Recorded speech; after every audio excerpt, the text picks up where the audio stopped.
He is failing. Putin's approval slides as COVID-19 grips Russia.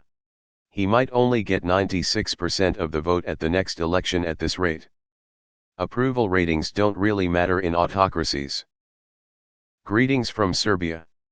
All the brains in the world when it comes to killing the right people and infiltrating any country in the world with his advanced intelligence apparatus. But a public health crisis? You can't kill some journalists to make this go away. Putin only has goon power. He can only solve problems if they can be solved with violence, intimidation, and deception. This pandemic is emphasizing how weak this man truly is as a ruler in the modern world. They've been talking about Putin's falling approval ratings for over a decade. It's like all the pieces that show up every few months heralding the imminent collapse of China/North Korea/etc. I'm sure Putin won't die a natural death or leave power gracefully, but I don't think this'll be the thing that does him in. Uneasy face. There's really no organized opposition in Russia, despite what the news will tell you. The larger elements of what should be the opposition, communists and liberals, would in the end rather work with Putin than each other. Trump dies by virus, Putin gets kicked out, New Zealand becomes the voice of reason in the world and begins a 30-year race to power.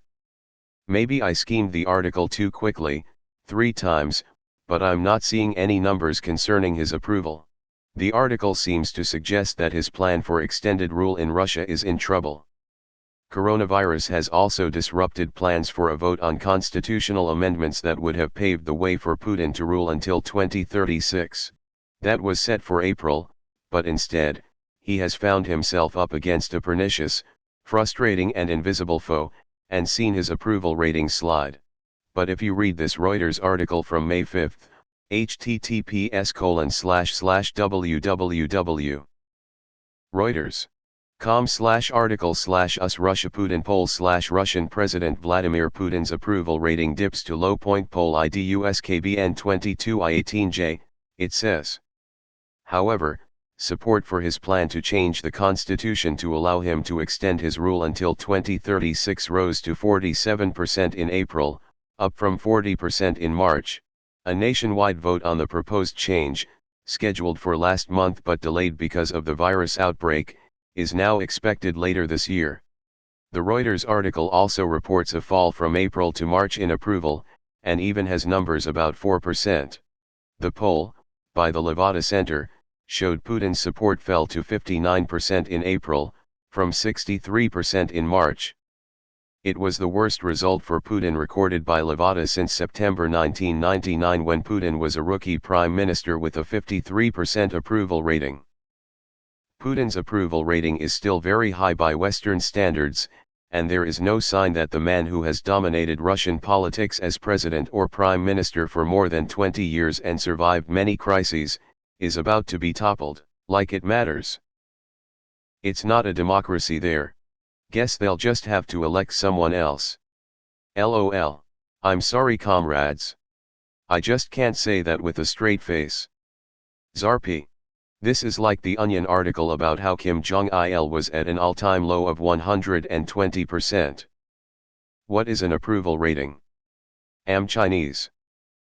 If Putin's approval dropped to 0% he would still win by a landslide.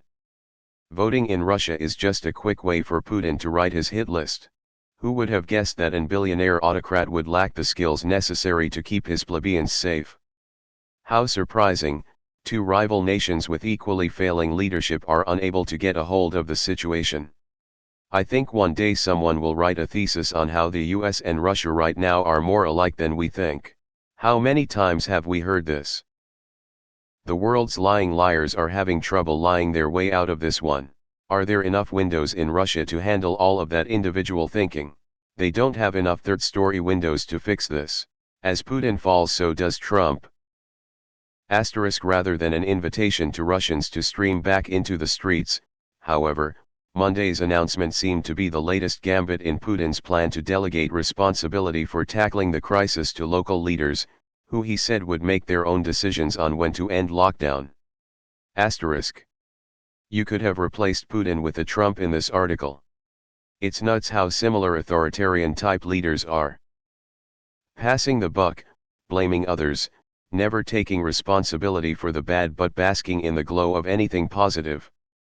Putin's approval has cratered, it's down to only 150% approval. He'll be fine, approval ratings mean nothing to him.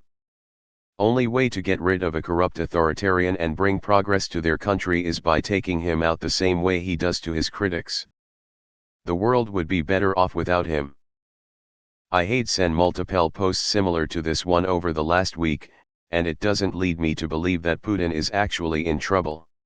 Rather one, it's easy to farm Reddit karma with this message, or two, someone wants this message seen and heard loud and clear. So. The same as most countries where the government didn't act quickly. So. Every Western country except the UK, US, Brazil, Mexico and the Netherlands. Truly groundbreaking. Seriously, how many times is the exact same headline going to be reworded? This is one dictator who deserves the Gaddafi treatment. Who is the audience for this article? As everyone has already said in this thread, approval rating in an autocracy? Putin doesn't care. So is the point to make people in the West feel good? Like wahoo. Putin isn't popular. Maybe Russia will fall apart.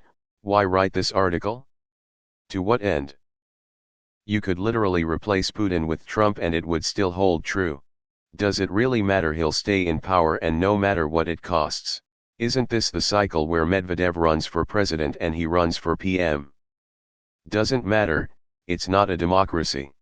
As a result, there will be more people jumping from buildings/homes.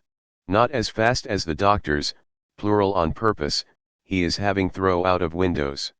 $20 says he wins by greater than 80%. Good fuck you, Putin. I'm sure this will be Putin's last straw. Well, seems like they're stuck with him unless something drastic happens. There's no way he gives up his grip on power. Whether your slides or not, you bet he's holding onto power. He is effectively a dictator now. So real question, what does this mean for the Baltic states that fall in the sphere of influence of Russia/Putin? What makes you think Putin cares about these ratings? He knows he'll be elected. I didn't realize his approval rating was allowed to slide. Can you really lose re-election when you have a choice of voting for him or a gravestone? People who answered wrong might have some COVID symptoms very soon. It's probably the last thing you'll ever do if there is a line and once you cross it. Despotism isn't handling COVID-19 well at all. COVID-19 is probably the greatest threat to it. Rather than an invitation to Russians to stream back into the streets, however, Monday's announcement seemed to be the latest gambit in Putin's plan to delegate responsibility for tackling the crisis to local leaders, who he said would make their own decisions on when to end lockdown. Now who does that sound like? So does China have any friends left at this point? Maybe he'll be too busy to fuck around in other countries' business if he's in trouble at home. ####GOOD. Weirdly enough, this is the first I've heard of Russia being infected.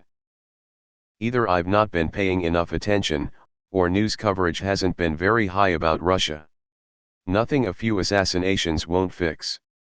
You know what you have to do, people of Russia. Don't hear much about Russia and COVID, but I would think Putin has some work to do. The Soviet citizens blamed the Gorbachev regime for Chernobyl, which ultimately led to the breakup of the Soviet Union. This is an oversimplification of how things unfolded, so I'm including a pretty good article on the subject. http://www.historyisnomagazine.com/blog/2017/8/21/ The reason the USSR collapsed: Chernobyl, Gorbachev and Glasnost. #ekrajbopdio equals. If Putin hasn't learned history, his presidency could be facing a tenuous period.